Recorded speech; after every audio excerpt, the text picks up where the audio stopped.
Noong 1970, sa Kunchon, South Korea, ay may isang grupo ng mga kababaihan na kayang sumisid ng walang gamit na oxygen tank. Kabilang dito ay ang magkaibigan na Chunja at Jinsuk.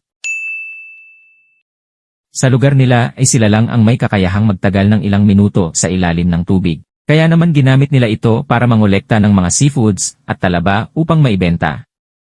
Ito ang kinagisnan nilang kabuhayan ng mga panahong ito. Ngunit nang magkaroon ng factory malapit sa lugar nila, ay humina ang kanilang huli hanggang tuluyan ng malugi ang kanilang kabuhayan. Kinagabihan ay nag-inuman ang ama ni Jinsuk at kanilang uncle. Napag-usapan ng dalawa ang sitwasyon ng kanilang hanapbuhay. Sa gitna ng usapan ay nabanggit sa kanyang ama na may mga barko na nagtatapon ng mga kahon sa dagat at malaki ang bayad sa mga mangingisda na kukuha dito. Nag-aalinlangan naman ang ama dahil baka mahuli sila ng gobyerno kapag pinasok nila ito. Kinabukasan ay makikita ang kanilang bangka patungo sa isang lugar kung saan ihinulog ng barko ang mga kontrabandos. Bagamat nag-aalinlangan ay kailangan nila itong gawin dahil wala na silang kita sa paninisid ng mga seafoods. Nang makarating ay sumisid na ang grupo ng mga kababaihan at dito ay tumambad sa kanila ang mga kahon na may pabigat upang manatili itong nakalubog sa tubig at walang makakita. Sinumulan nilang putulin ang mga lubid upang maiangat at maisakay sa kanilang bangka. Tagumpay nilang nakuha ang lahat ng kahon na puno ng mga smuggled na produkto. Tuwang-tuwa naman ang mga kababaihan dahil sa malaki nilang kita sa bagong racket. Kaya agad silang bumili ng mga bagay na magpapasaya sa kanila. Nang sumunod na mga araw ay nagtungo ulit ang kanilang uncle sa kanilang ama para sa susunod nilang shipment. Ngunit tumanggi ang ama dahil sa delikado ito. Pero ang magkaibigang Chunja at Jinsuk kasama si Hammer ay sinundan ang kanilang uncle. Dito ay nalaman nila na may kasamang gold ang susunod nilang kukunin sa ilalim ng dagat. Pumayag ang dalawa at sinabing itutuloy nila ang deal at sila ang bahalang kumausap sa kanilang ama. Sinabi ni Chunja na huwag ipaalam sa kanilang ama na may kasamang gold ang kukunin nila at tanging silang tatlo lang ang nakakaalam nito. Sinubukan nilang kausapin ang kanilang ama, ngunit hindi pa rin ito pumayag. Nag-usap ang dalawa at nag-isip kung paano nila mapapasang-ayon ang kanilang ama. Nang sumunod na araw ay nasa dagat na ang grupo at kinukuha ang mga kahon. Nagtataka ang isa nilang kasama na tila mabigat ang mga kahon. Sumisid ang magkaibigan at niluwagan ang isang kahon at nang inaangat na nila ito ay bigla itong dumulas at nasira. Dito ay nakita nila ang laman ng kahon na may kasamang mga gold bars. Nalaglag ang ilan sa mga ito sa tubig na agad namang sinundan ng magkaibigan. Binuksan din nila ang ibang kahon at tumambad sa kanila ang iba pang gold bars. Maya-maya pa ay narinig nila ang sirena ng mga taga-customs. Pinamumunuan ito ni Lee Jiangchun. Nagulat ang lahat at nagmamadaling paandarin ang kanilang bangka.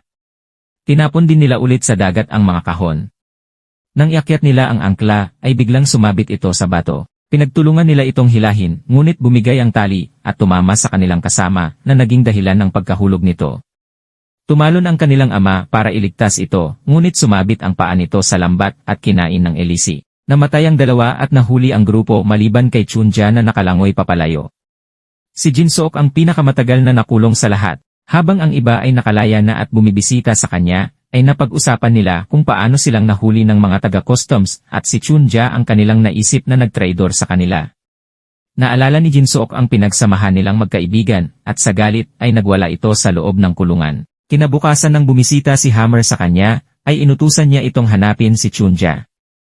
Makalipas ang 2 taon ay makikita si Chunja sa Seoul na maganda ang kalagayan. Nagbebenta siya ng mga mamahaling kasuotan. Maya-maya pa ay nagkagulo at siya ay hinuli ng isang grupo ng mga smuggler.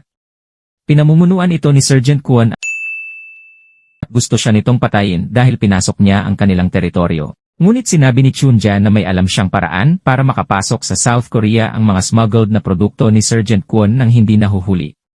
Dahil dito ay pinakawalan siya. Samantala sa Kunchon ay nakalaya na si Jinsuk at kasama ang iba ay patuloy pa rin sila sa pagkuha ng mga kahon sa dagat. Ngunit sa panahong ito ay wala na silang bangka kaya nilalangoy nila ito hanggang makabalik sa lupa. Maliit na din ang ibinabayad sa kanila at pinamumunuan na ito ni Hammer.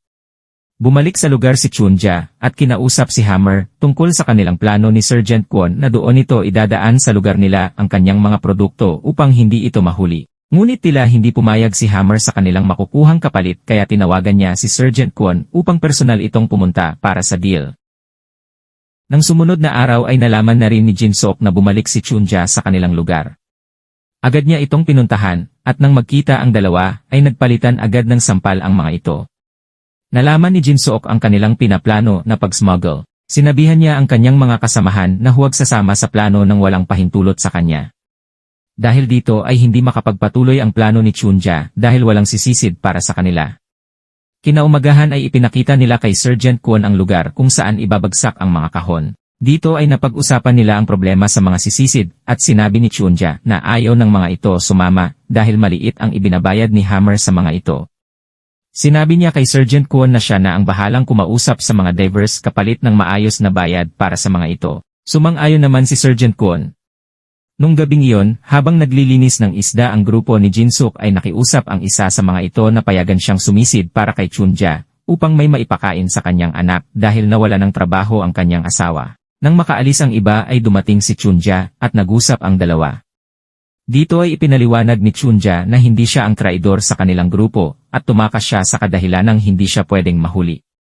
Dahil may record na siya ng pagpatay noong bata pa siya nang muntik na siyang rape. Pinilit niya si Jin-sok na sumama sa kanilang deal at iwanan ang mahirap nilang trabaho at para mabawi rin ang kanyang bangka kay Hammer. Ngunit galit pa rin sa kanya si Jin-sok at iniwan siya nito. Bago makalayo ay sinabi niya ang kanilang tagpuan, baka sakaling magbago ang isip ng kaibigan. Kinaumagahan ay sumisid mag-isa ang kanilang kasama upang may makain ito. Napalayo siya at napunta sa lugar kung saan may mga pating na naging dahilan upang makain at maputol ang kanyang isang binti. Dahil sa nangyari ay nangailangan sila ng pera para maoperahan ito. Lumapit si Jin-sok kay Chunja upang ituloy ang deal para magkapera. Nang sumunod na araw ay nag-usap na ang kanilang grupo tungkol sa kanilang deal at sa labas ay nakita sila ni Lee Jang-chon. Kaya nang sumapit ang gabi ay ni-raid nila ang tea house na pagmamay-ari na ni Okbon. Binantaan niya ito na ipapakulong dahil sa mga smuggled na produkto sa kanyang tea house. Ngunit hindi niya ito gagawin kung sasabihin niya ang mga plano ni Chunja. Sinabi naman ni Okbon ang kanyang mga narinig sa usapan ng grupo. Dahil dito ay maagang pumunta ang mga taga-customs sa lugar kung saan kukunin ang mga smuggled na produkto. Nagtago muna sila upang hindi sila makita at maaktuhan ang gagawing pagkuha ng mga kahon. Dumating nga ang bangka at sumisid na ang mga babae. Agad nila itong nilapitan upang mahuli. Nang makaakyat sila sa bangka, ay hinanap nila ang mga smuggled na produkto, ngunit wala silang makita, kundi mga seafoods na nakuha ng mga babae. Naisahan ng grupo ni Chunja at Jin-sok ang mga taga-customs. Napansin pala niya ito nang magplano sila. Kaya nag-usap sila ni Jin-sok at Okbon para baguhin ang plano. Nagbayad din sila ng mangingisda na pupunta sa lugar sa oras na sasabihin ni Okbon kay Lee Jang-chon. Dahil dito ay ginawa nila ng mas maaga ang kanilang operasyon, at nakuha ang mga kahon ng hindi nahuhuli. Nagdiwang ang grupo sa club ni Hammer, na unang umalis si Jin-sok. Nang makauwi siya ay iniabot niya ang pera sa kanilang kasamahan para sa pang-operasyon nito. Dito ay nakasalubong niya si Lee Jang-chon at dinala siya sa presinto. Dito ay natanong niya kung totoo nga bang si Chunja ang nagsumbong sa kanila noong mahuli sila. Sinagot naman siya ni Lee Jang-chon na hindi na yun importante at pinayuhan siya nito na wag sumama kay Chunja dahil mapapahamak siya ulit. Sinabi niya na meron pang susunod na operasyon upang mahuli si Chunja. Nang makauwi ay nakita ni Jin-sok si Chunja na naghihintay sa kanya. Dinaanan lang niya ito, ngunit hinawakan siya nito at may pinakita na litrato. Dito ay makikita si Hammer kasama si Lee Jang-chon. Naikwento niya na noong makatakas siya ay nagkita sila ng kanilang uncle at natanong nito kung sino pa ang nakakaalam na may gold na kasama ang mga kahon. Sinabi niyang sila ni Jin-sok at Hammer. Matapos nito ay hindi na niya nakita ang kanilang uncle, at ang huling sinabi nito ay hahanapin niya si Hammer. Upang makasiguro sa kanilang hinala, ay gumawa sila ng paraan para makuha ang report ng pagkahuli sa kanila. Dito ay tinulungan sila ni Okbon. Nang makuha ang report ay nalaman nila na hindi na isama ang gold sa report at ito ay kinuha ni Lee Jang-chon. Naiyak na lang sa nalaman si Jin-sok habang humihingi ng tawad kay Chunja. Nangako naman ang dalawa na maghihiganti sila. Kinaumagahan ay nakita ni Jin-sok si Hammer. Sa galit niya ay kinuha niya ang kutsilyo para saksakin ito, ngunit nang malapit na siya ay nakita niya na dumating ang mga grupo ng gangster na kasamahan ni Hammer. Agad siyang tumakbo para ipaalam kay Okbon ang nakita, ngunit naabutan rin ito ni Lee Jang-chon. Pumunta ang grupo ni Hammer sa hotel ni Sergeant Kwon.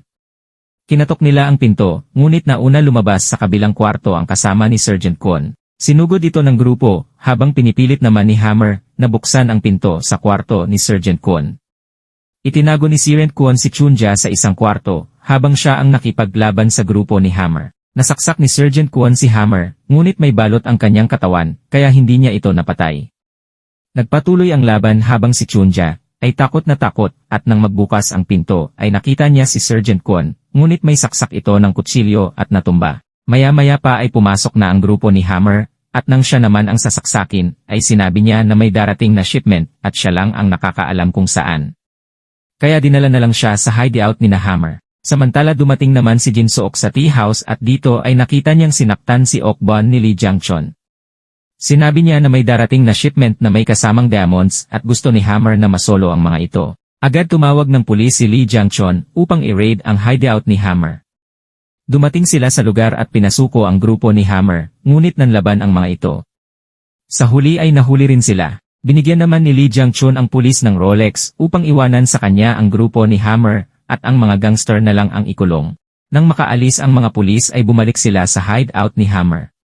Dito ay makikita ang isang vault. Nang mabuksan ito ni Lee Jang-chon ay nakita niya ang nawawalang report ng smuggle.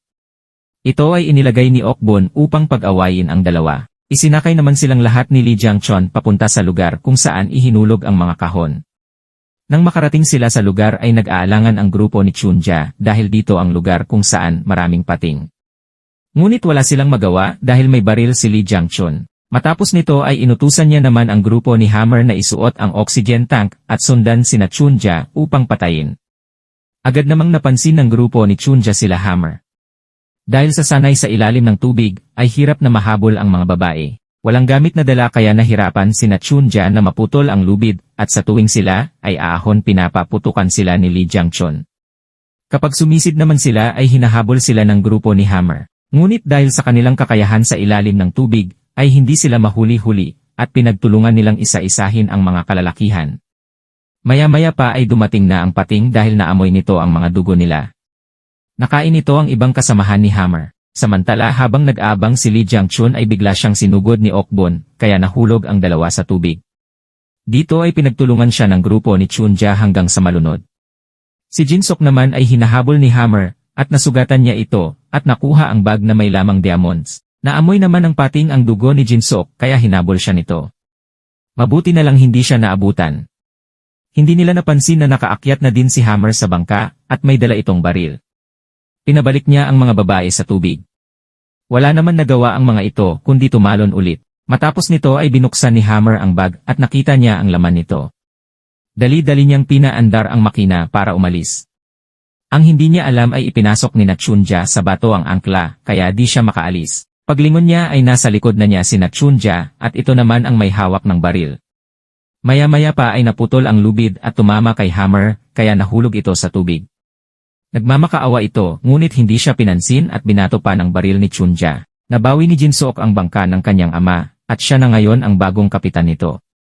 Habang nasa biyahe ay binuksan nila ang laman ng bag, at tumambad sa kanila ang diamonds at golds na laman nito. Tuwang-tuwa ang mga babae, at nagka-ayos na rin ang magkaibigang Jin Sook at Chunja.